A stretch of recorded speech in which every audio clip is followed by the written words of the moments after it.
the new exit out of our back door. I'm gonna take the high road, Fred.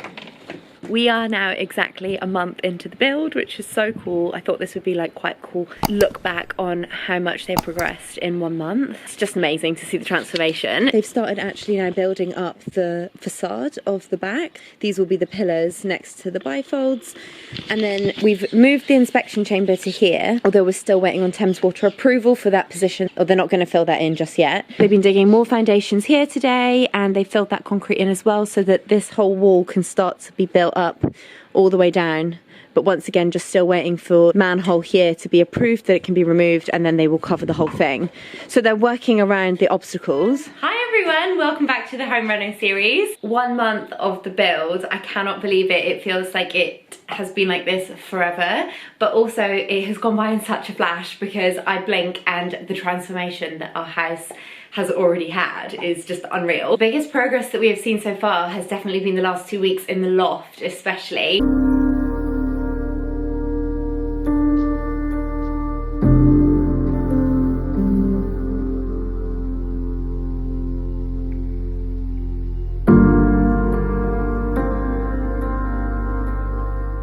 So week 1 of our build saw the demolition of our 1980s utility room out the back, and they begun digging the foundations as well. It was incredibly cold weather this week as well. We had snowfall, and actually work was halted a bit because they couldn't pour the concrete in the foundations, which was a little bit stressful, but not a scratch on what we experienced in week 2.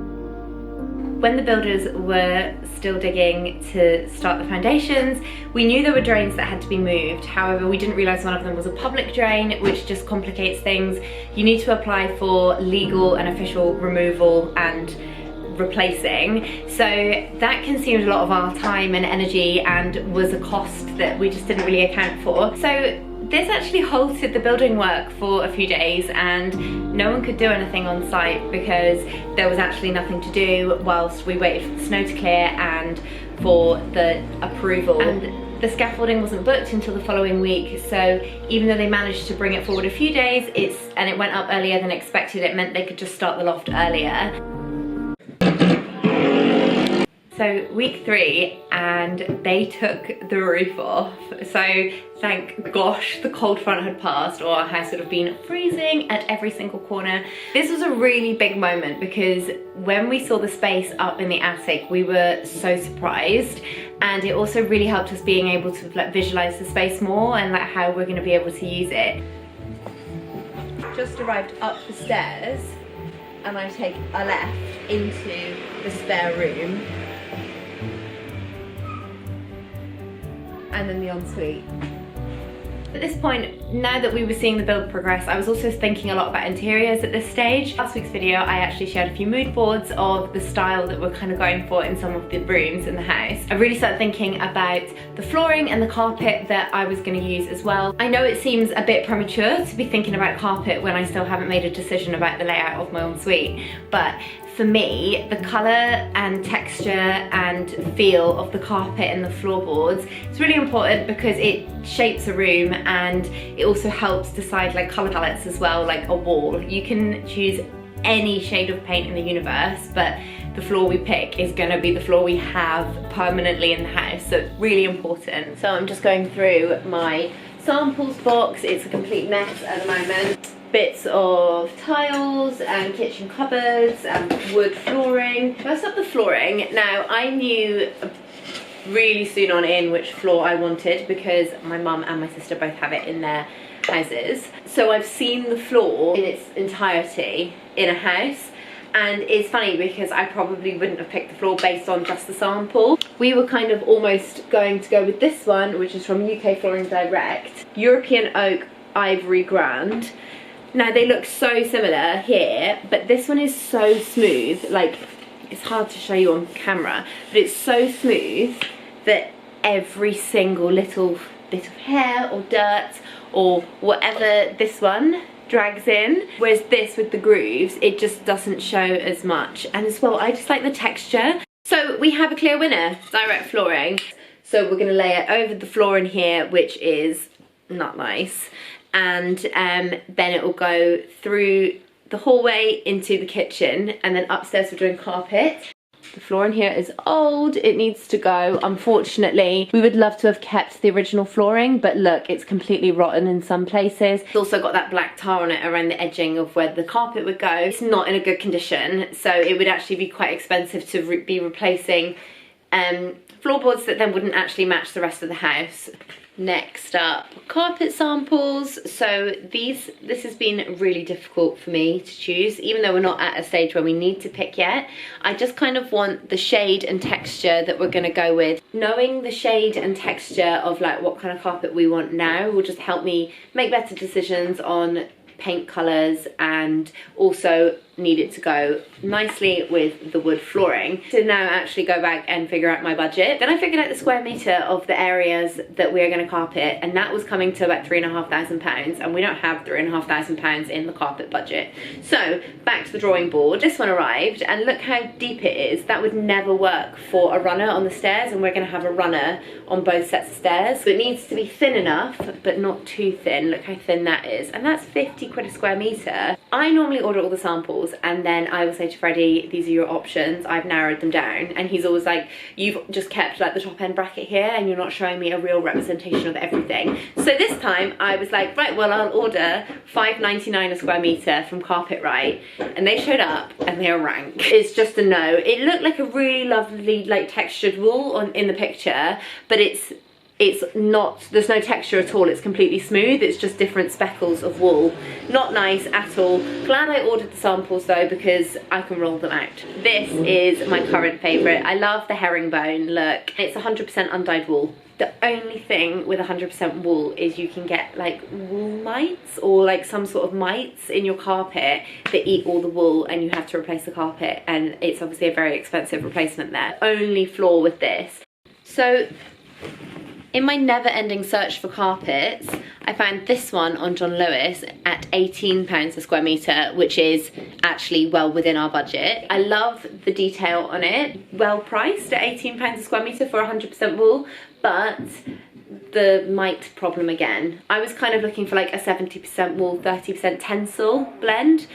So still looking, but this is currently a really nice colour and a really nice design. And obviously we can see which one was Winnie's favourite. Yeah? Is this your favourite? Yeah? Thinking of going for white 4 and black 1 for the stairs. So paint the balustrades this colour, and then the treads this off-white grey colour. I just think that'll be so nice. Got a new staircase in about 8 weeks, so then I will just try out some samples once it's in. Another predicament I'm having, so this is shade Pencil from Ren, which is like the greyish black that we're going to do our island in. We're doing the white for the units against the wall, and then we're going to do the black on the island, and then obviously going to have the quartz worktop on that, and can have waterfall wrap around. However, you can also get it bespoke, and this is Lick Black 01, which I'm considering, which is ever so slightly more blue. You can see that I'm holding it into the direct light. And I'm also considering Farrow and Ball railings, which is even a little bit more blue than this, but like a bluish black. And we've been drinking rose Negronis and watching Married at First Sight Australia, which is crazy. And now we're making some pizzas. Saturday night dinner for us. So easy, because I make up 6 pizza dough, and then I freeze the dough balls individually. So just took them out the freezer, tin of tomatoes, and gonna do our topping. So loves a Saturday night pizza night.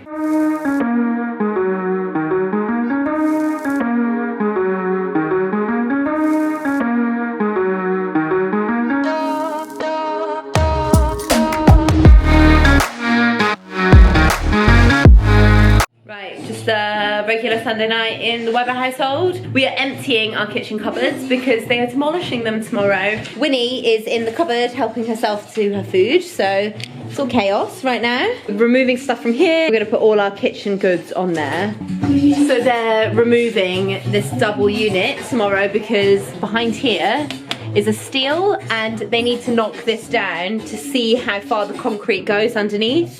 So that's great, because these are literally so full.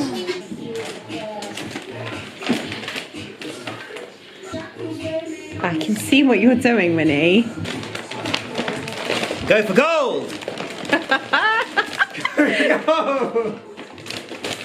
No, Winnie. She's jumping it down! Right, that's enough! That's enough!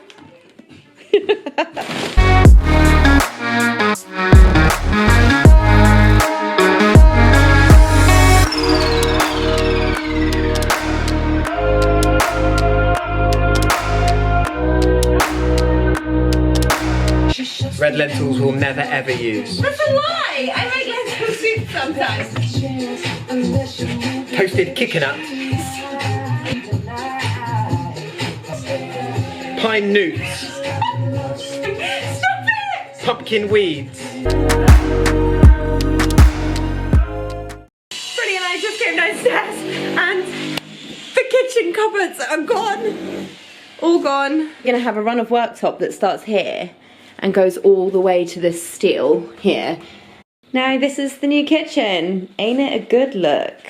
The cupboards are gone and they've knocked down this wall and brought our door forward. At least they gave us a new bolt as well, which was nice.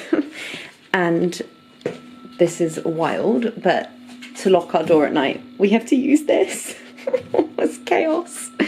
It's just chaos, isn't it? You're not allowed out because they're still out there. I'm sorry, Poppet. I'm sorry. I'm sorry. Another thing as well, so in the daytime now, there's just no access to our garden when the builders are there. So we have to lead Winnie up and take her out the front every time she needs the toilet, and she thinks she's going on like 10 walks a day, which is so unfortunate for her because she is absolutely not. Week 4.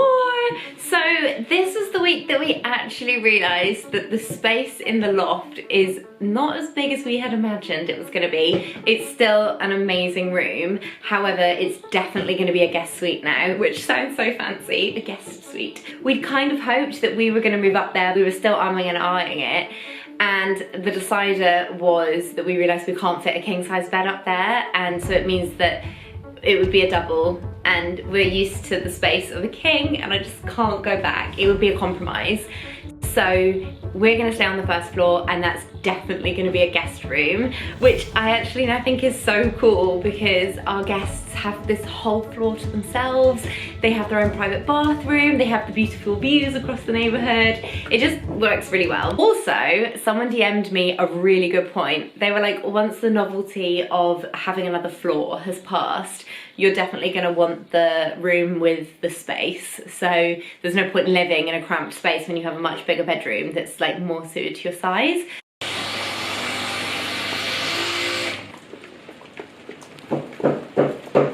So today they built the base of where our bifold doors are going to sit, and then they put this sheeting over it and up the side. So 2 days ago, this didn't exist. Look at it now.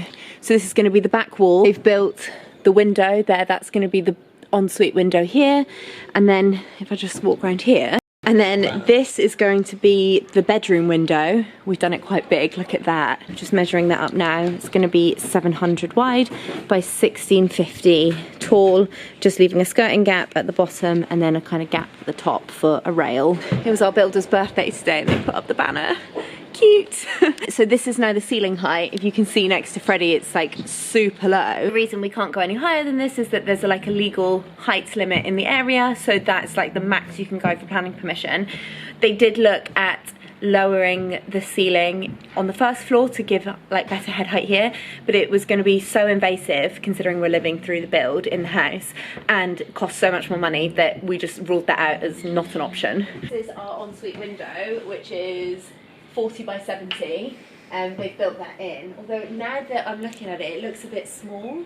Could be bigger, and because we've obviously got the luxury of deciding whatever size it's going to be, we need to say now. My only concern is I don't want it too low because the toilet's here, and you know, one second. The